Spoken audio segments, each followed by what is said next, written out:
और हमारी माताओं बहनों हेतु उत्तराखंड परिवहन की बसों में निःशुल्क यात्रा की भी व्यवस्था की गई है। एक बार पुनः आप सभी को रक्षाबंधन की अनेकों शुभकामनाएं। धन्यवाद। सशक्त मातृशक्ति, सशक्त उत्तराखंड। समृद्धि और उन्नति की ओर कदम बढ़ाता उत्तराखंड, नित नए कीर्तिमान स्थापित कर देश का मान बढ़ाता उत्तराखंड। उत्तराखंड के सर्वांगीण विकास को समर्पित योजनाओं से आज प्रदेश उन्नति की ओर प्रशस्त हो रहा है। उत्तराखंड के मुख्यमंत्री पुष्कर सिंह धामी के कुशल नेतृत्व में राज्य ने देश के नीति आयोग द्वारा जारी 2022 की निर्यात तैयारी सूचकांक में हिमालयी राज्यों में नंबर 1 पद हासिल करने के साथ ही देश में निर्यात तैयारी सूचकांक में टॉप 10 में स्थान पाकर एक नई उपलब्धि हासिल की है। उत्तराखंड सरकार के प्रयासों का ही प्रतिफल है कि आज राज्य में उद्योगों और निर्यात को बढ़ावा देने में यहाँ की वर्ल्ड क्लास इंफ्रास्ट्रक्चर अहम भूमिका निभा रहे हैं। बिजनेस इकोसिस्टम पर फोकस कर बन रहे औद्योगिक पार्क आज मील का पत्थर साबित हो रहे हैं। आज राज्य में विश्व स्तरीय एकीकृत औद्योगिक एस्टेट के विकास के साथ राज्य में सरल निर्यात नीति के साथ ही लॉजिस्टिक नीति लागू कर उसका प्रभावी क्रियान्वयन किया जा रहा है। उत्तराखंड में आज फार्मा, ऑटोमोबाइल, डेयरी उत्पाद, कृषि और बागवानी, स्वास्थ्य एवं आयुष, पर्यटन, खाद्य पदार्थ, हथकरघा और हस्तशिल्प के साथ कई उत्पादों का प्रमुख रूप से निर्यात किया जा रहा है। उद्योगों को आगे बढ़ाने में निर्यात में एक जिला 2 उत्पाद यानी ODTP को शामिल कर उत्तराखंड के जिले भी आर्थिक उड़ान भर रहे हैं। देश दुनिया से राज्य तक इजी कनेक्टिविटी आज निर्यात को नए आयाम प्रदान कर रही है। यहाँ की सड़कों, हाईवे, ट्रेन और एयरलाइंस का लगातार विस्तार हो रहा है, जिसमें राज्य के देहरादून और पंतनगर हवाई अड्डे का प्रस्तावित इंटरनेशनल एयरपोर्ट निर्माण जहाँ राज्य में निर्यात को देगा ग्लोबल पहचान, वहीं नेशनल इंडस्ट्रियल कॉरिडोर डेवलपमेंट के साथ जुड़ने से उत्तराखंड के उद्योग निर्यात को मिलेगी एक नई उड़ान। औद्योगिक नवनिर्माण से सशक्त समृद्ध बन मिली राज्य को नई पहचान। देश के निर्यात तैयारी सूचकांक में नंबर 1 बन उत्तराखंड को मिला सम्मान। शिक्षा के क्षेत्र में एक अग्रणी और विश्वसनीय नाम Compucom group of colleges, Sitapura, Jaipur, an approved college by AICTE, affiliated to RTU Kota and University of Rajasthan.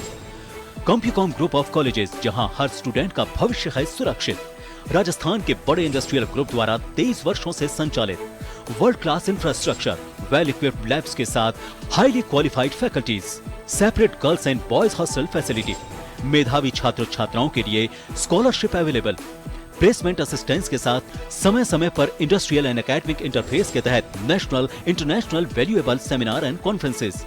MTech, MCA, MBA, BTech, BCA में आज ही लें एडमिशन और पाएं बेहतरीन शिक्षा के साथ स्वर्णिम भविष्य। रीप कॉलेज कोड 038। अधिक जानकारी के लिए विजिट करें www.ciitm.org। कॉल करें टोल फ्री नंबर 1800-8900-750।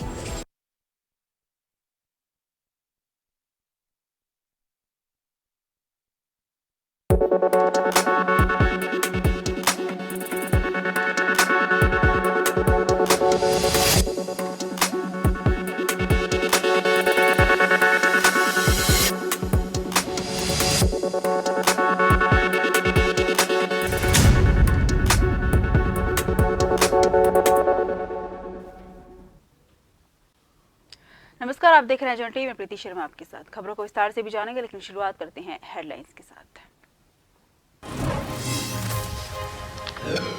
उत्तराखंड में आज भी रक्षाबंधन की धूम, महिलाओं ने भाइयों को बांधी राखियां, वहीं मंदिरों में भी पूजा अर्चना के लिए दिखी भीड़।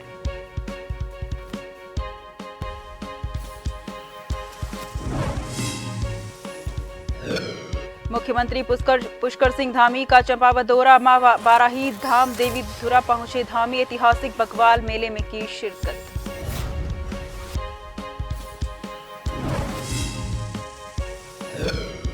कॉर्बेट पार्क में अवैध कटान का मामला, पूर्व कैबिनेट मंत्री डॉक्टर हरक सिंह के बेटे के ठिकानों पर छापा, विजिलेंस टीम ने की पूछताछ।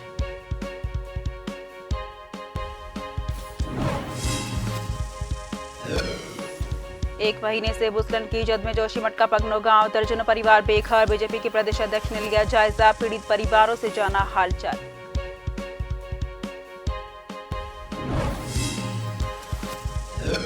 सिटी बस चालकों की मनमानी पर लगाम कसने की तैयारी। देहरादून यातायात पुलिस देगी यूनिक आईडी। नियमों का उल्लंघन करने पर आसानी से हो सकेगी पहचान।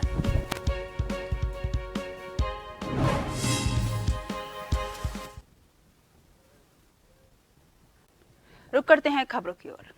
उत्तराखंड विधानसभा अध्यक्ष रितु खंडूरी भूषण ने रक्षाबंधन पर्व की प्रदेशवासियों को हार्दिक बधाई और शुभकामनाएं दी।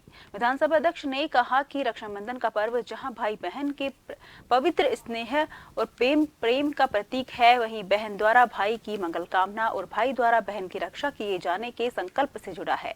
उन्होंने इस पर्व पर सभी के जीवन में सुख शांति और खुशहाली की कामना की है। इस मौके पर विधानसभा अध्यक्ष ने कहा कि ये पर्व महिलाओं के प्रति आदर, सुरक्षा की भावनाओं को मजबूत बनाता है।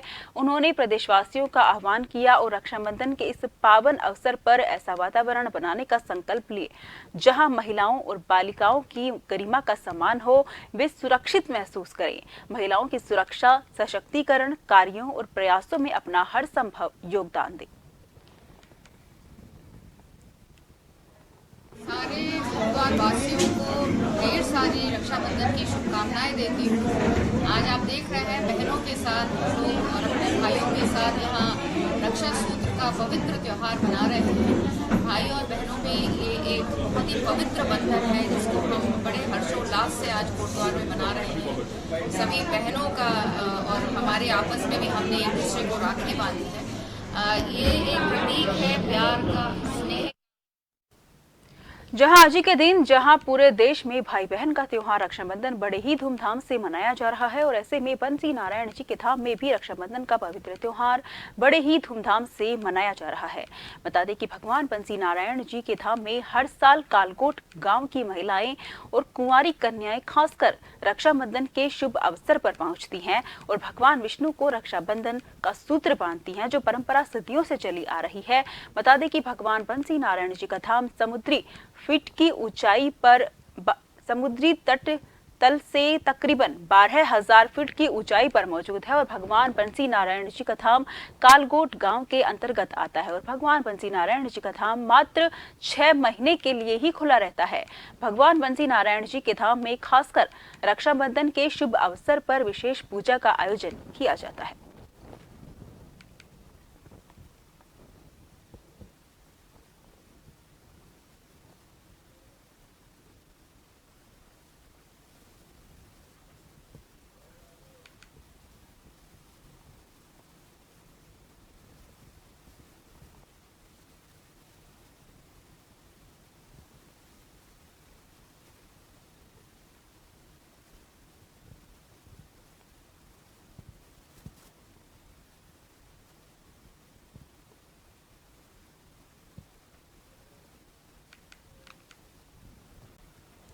चंपावत जनपद के टनकपुर चंपावत राजमार्ग पर रक्षाबंधन के लिए रिश्तेदारी में जा रहे बाइक सवार पति पत्नी पर बीती रात गुलदार ने हमला कर दिया।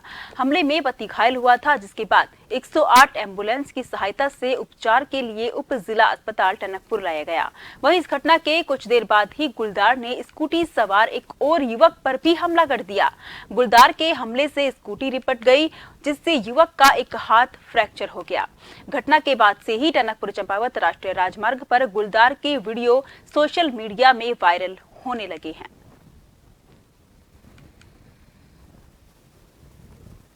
मुरारीलाल शर्मा नामक व्यक्ति जो कि टनकपुर से सुगीडांग की ओर जा रहे थे को 8वें मील के पास गुलदार ने घायल कर दिया गया। सूचना मिलने पर वन विभाग की टीम मौके पर पहुंची और गुलदार को झाड़ियों में भागते हुए भी देखा गया है।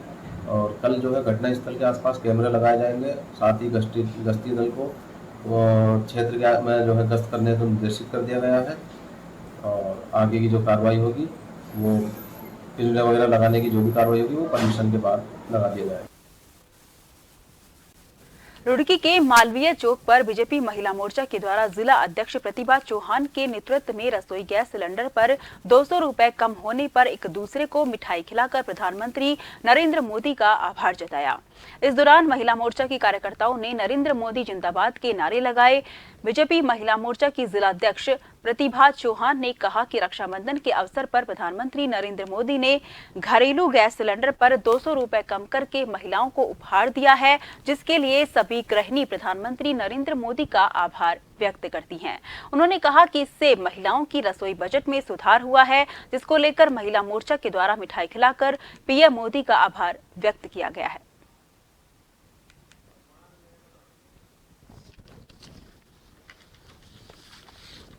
मोदी जी द्वारा जो महिलाओं को भेंट दिया गया, उपहार दिया गया है कि भाई सिलेंडर 200 रुपये सस्ता कर दिया गया है।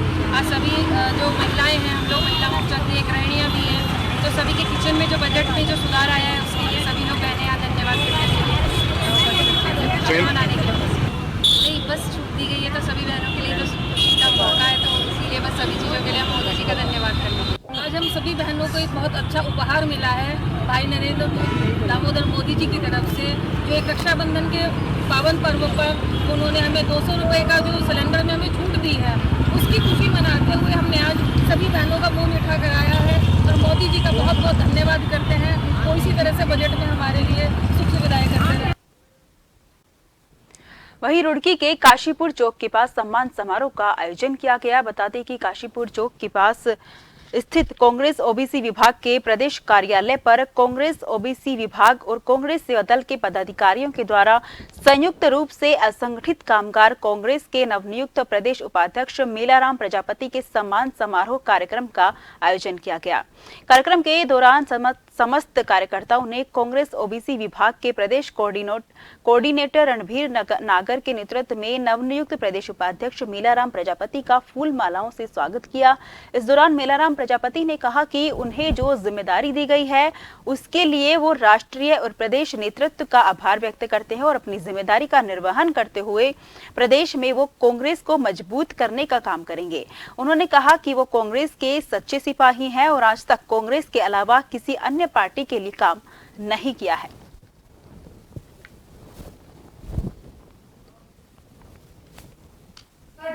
मैं पहले तो मीडिया का आभार व्यक्त करता हूं और मेरे साथी जो मेरा स्वागत कर रहे हैं उनका बहुत बहुत धन्यवाद करता हूं। हमारे राष्ट्रीय अध्यक्ष जो उदित राज जी हैं, उन्होंने ये जिम्मेदारी दी है। हमारे राष्ट्रीय प्रदेश अध्यक्ष हैं सुशील लाठी जी, मैं उनका बहुत बहुत आभार व्यक्त करता हूं। और मेरे को उन्होंने असंगठित कांग्रेस में प्रदेश कामगार उपाध्यक्ष की प्रदेश उपाध्यक्ष की जिम्मेदारी दी है। मैं उसे बाखूबी नहीं मानूंगा, मैं तो कांग्रेस का पहले से एक बहुत सच्चा सिपाही हूँ। कांग्रेस के लिए ही काम करता हूँ। जब से मैं राजनीति कर रहा, कांग्रेस के अलावा मैं और किसी पार्टी में कोई काम नहीं किया। और मैं अपने सभी साथियों से कहता हूँ कि कांग्रेस को मजबूत करा 2024 में। उत्तराखंड कांग्रेस के वरिष्ठ नेता और पूर्व कैबिनेट मंत्री डॉक्टर हरक सिंह के बेटे तुषार के कॉलेज और पेट्रोल पंप पर बुधवार को विजिलेंस ने छापेमारी की और पूछताछ की।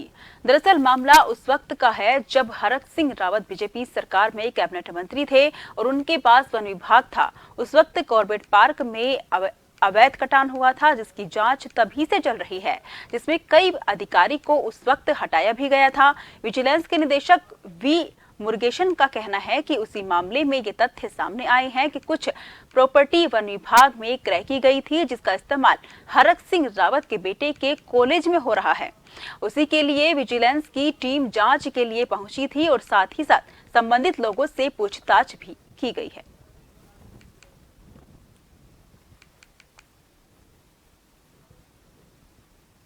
जो पुराने एक डीएफए का केस है कॉबर नेशनल पार्क का जो अवैध कटान से रिलेटेड, उस केस पे इन्वेस्टिगेशन आगे बढ़ते हुए हमें ये सूचना इन्फॉर्मेशन आई थी कि कुछ प्रॉपर्टी सरकारी उस पे पैसे से खरीदी गई, वो कहीं प्राइवेट प्लेसेस में है। उस प्राइवेट प्लेसेस को हमने पता करा है, वहाँ पे हमारी विजिलेंस टीम जांच कर रही है, सर्च कर रही है। जैसे उसका आगे इन्वेस्टिगेशन आगे बढ़ेगी तब वो प्रॉपर्टी किसका था, किसने यूज कर रहा, वो सब आगे इन्वेस्टिगेशन होगा तब हम आपको क्लियर कर देंगे। खबरों का सिलसिला जारी रहेगा। फिलहाल लेते हैं छोटा सा ब्रेक।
उत्तराखंड की महिलाओं को आर्थिक रूप से सशक्त बनाने के लिए उत्तराखंड सरकार ने शुरू की हैं कई महत्वपूर्ण योजनाएं। रक्षाबंधन के शुभ अवसर पर मुख्यमंत्री श्री पुष्कर सिंह धामी जी ने उत्तराखंड की महिलाओं को दे दिया है एक और खास तोहफा। मुख्यमंत्री सशक्त बहना उत्सव योजना के माध्यम से प्रदेश में कार्यरत तमाम महिला समूहों द्वारा निर्मित उत्पादों को उपलब्ध कराया जाएगा व्यापक बाजार। स्वयं सहायता समूहों की सहायता के लिए गठित किया जाएगा एक विशेष कोष। मातृशक्ति को सशक्त बनाने के लिए सरकार ने लिए हैं अहम फैसले। प्रधानमंत्री जी के बेटी बचाओ बेटी पढ़ाओ अभियान को आगे बढ़ाते हुए राज्य में शुरू की गई है मुख्यमंत्री महालक्ष्मी योजना। इसके तहत प्रथम 2 बालिकाओं के जन्म पर माता और नवजात कन्या शिशु को मुख्यमंत्री महालक्ष्मी किट कराई जा रही है उपलब्ध। आंगनवाड़ी बहनों की मानदेय में की गई है बढ़ोतरी। सरकारी नौकरी में महिलाओं को दिया जा रहा है 30% क्षैतिज आरक्षण।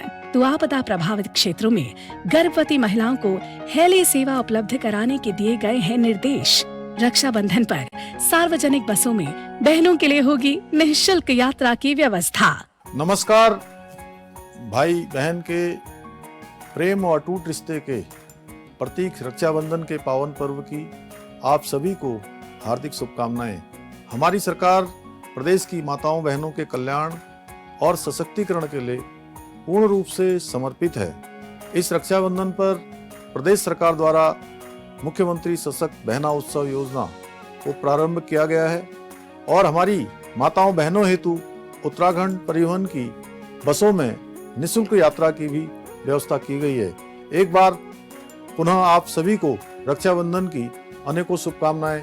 धन्यवाद। सशक्त मातृशक्ति, सशक्त उत्तराखंड। समृद्धि और उन्नति की ओर कदम बढ़ाता उत्तराखंड, नित नए कीर्तिमान स्थापित कर देश का मान बढ़ाता उत्तराखंड। उत्तराखंड के सर्वांगीण विकास को समर्पित योजनाओं से आज प्रदेश उन्नति की ओर प्रशस्त हो रहा है। उत्तराखंड के मुख्यमंत्री पुष्कर सिंह धामी के कुशल नेतृत्व में राज्य ने देश के नीति आयोग द्वारा जारी 2022 की निर्यात तैयारी सूचकांक में हिमालयी राज्यों में नंबर 1 पद हासिल करने के साथ ही देश में निर्यात तैयारी सूचकांक में टॉप 10 में स्थान पाकर एक नई उपलब्धि हासिल की है। उत्तराखंड सरकार के प्रयासों का ही प्रतिफल है कि आज राज्य में उद्योगों और निर्यात को बढ़ावा देने में यहाँ की वर्ल्ड क्लास इंफ्रास्ट्रक्चर अहम भूमिका निभा रहे हैं। बिजनेस इकोसिस्टम पर फोकस कर बन रहे औद्योगिक पार्क आज मील का पत्थर साबित हो रहे हैं। आज राज्य में विश्व स्तरीय एकीकृत औद्योगिक एस्टेट के विकास के साथ राज्य में सरल निर्यात नीति के साथ ही लॉजिस्टिक नीति लागू कर उसका प्रभावी क्रियान्वयन किया जा रहा है। उत्तराखंड में आज फार्मा, ऑटोमोबाइल, डेयरी उत्पाद, कृषि और बागवानी, स्वास्थ्य एवं आयुष, पर्यटन, खाद्य पदार्थ, हथकरघा और हस्तशिल्प के साथ कई उत्पादों का प्रमुख रूप से निर्यात किया जा रहा है। उद्योगों को आगे बढ़ाने में निर्यात में 1 जिला 2 उत्पाद यानी ODTP को शामिल कर उत्तराखंड के जिले भी आर्थिक उड़ान भर रहे हैं। देश दुनिया से राज्य तक इजी कनेक्टिविटी आज निर्यात को नए आयाम प्रदान कर रही है। यहाँ की सड़कों, हाईवे, ट्रेन और एयरलाइंस का लगातार विस्तार हो रहा है, जिसमें राज्य के देहरादून और पंतनगर हवाई अड्डे का प्रस्तावित इंटरनेशनल एयरपोर्ट निर्माण जहाँ राज्य में निर्यात को देगा ग्लोबल पहचान, वहीं नेशनल इंडस्ट्रियल कॉरिडोर डेवलपमेंट के साथ जुड़ने से उत्तराखंड के उद्योग निर्यात को मिलेगी एक नई उड़ान। औद्योगिक नवनिर्माण से सशक्त समृद्ध बन मिली राज्य को नई पहचान। देश के निर्यात तैयारी सूचकांक में नंबर 1 बन उत्तराखंड को मिला सम्मान।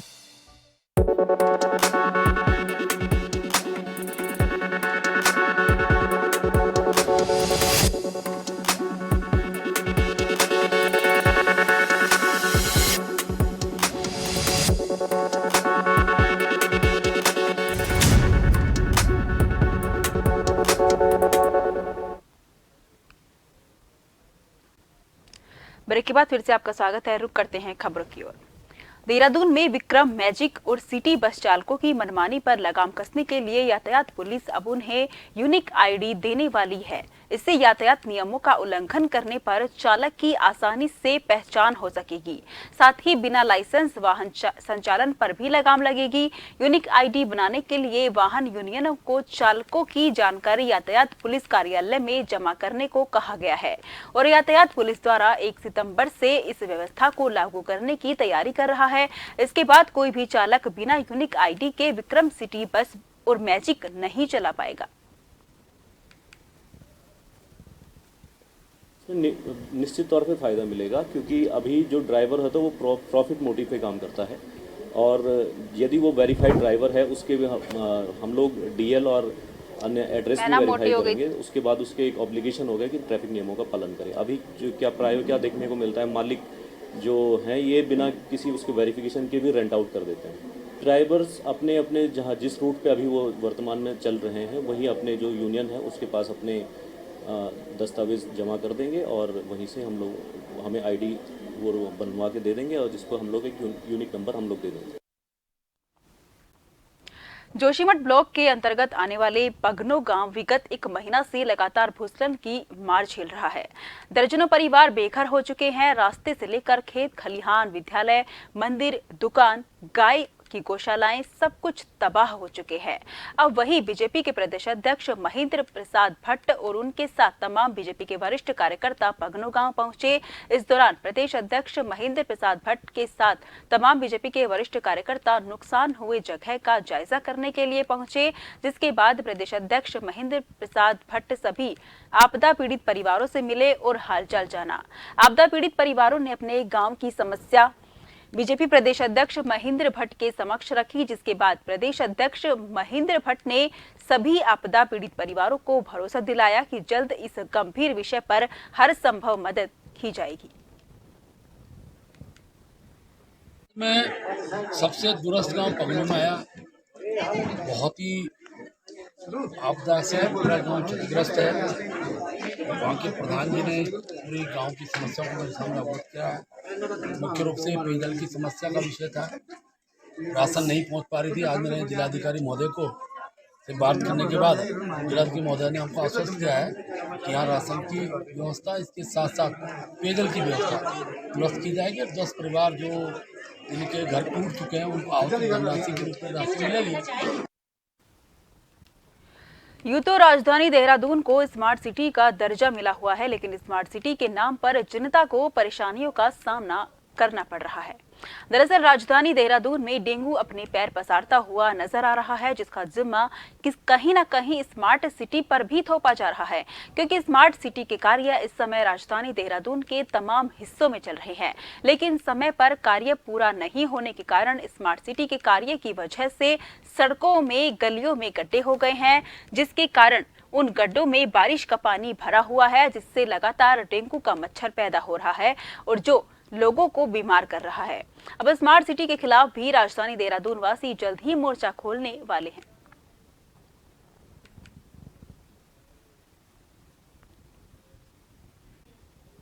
उत्तराखंड किसान मोर्चे के बैनर तले 4 सितंबर को किसान रुड़की में अपनी मांगों को लेकर एक विशाल धरना प्रदर्शन करने जा रहे हैं, जिसको लेकर किसान गांव में किसानों से संपर्क करने में जुटे हुए हैं।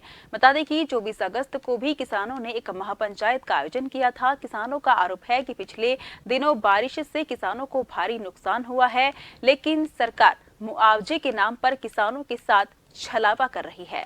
किसानों ने सत्ता और विपक्ष के दोनों जनप्रतिनिधियों पर आरोप लगाते हुए कहा कि आज तक किसी ने भी किसानों की समस्याओं को गंभीरता से नहीं लिया है।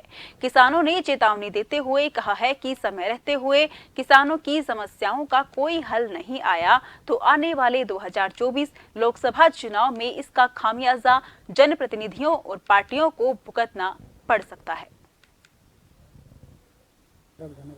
4 सितंबर को उत्तराखंड किसान मोर्चे का एक बहुत विशाल धरना प्रदर्शन रुड़की में होने के लिए जा रहा है। उसमें जो हमारा मुख्य मुद्दा, आज बाढ़ के कारण हरिद्वार में बहुत बुरे हालात हैं और किसानों की फसलें पूर्ण रूप से बर्बाद हो चुकी।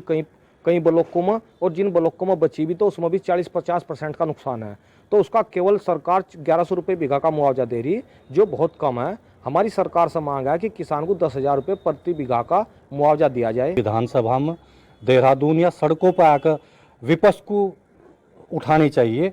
हमारा जो विपक्ष है उत्तराखंड में, जो कांग्रेस पार्टी है, वो विपक्ष भी नाकाम, किसानों की समस्या हल कराने में नाकाम साबित हो रहा है।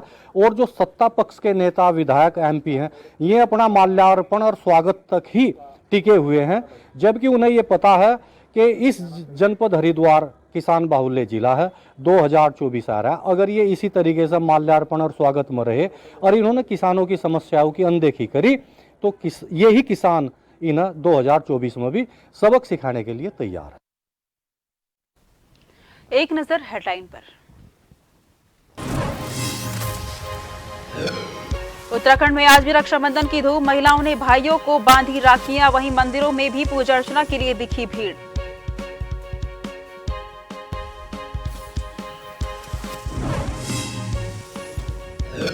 मुख्यमंत्री पुष्कर सिंह धामी का चंपावत दौरा, मां बाराही धाम देवी धुरा पहुंचे धामी, ऐतिहासिक बकवाल मेले में की शिरकत।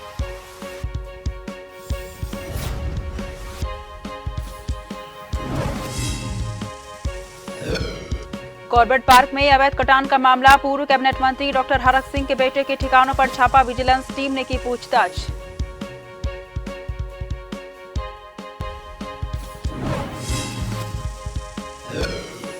एक महीने से भूस्खलन की जद में जोशीमठ का पगनो गांव, दर्जनों परिवार बेघर, बीजेपी के प्रदेशाध्यक्ष ने लिया जायजा, पीड़ित परिवारों से जाना हालचाल।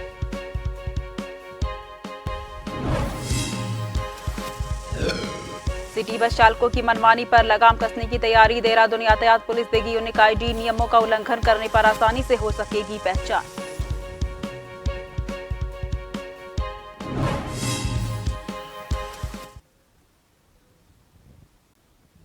फिलहाल के लिए मुझे दीजिए इजाजत। देश भर की तमाम खबरों के लिए आप लगातार देखते रहिए जन टीवी, क्योंकि हम हैं जन जन की आवाज।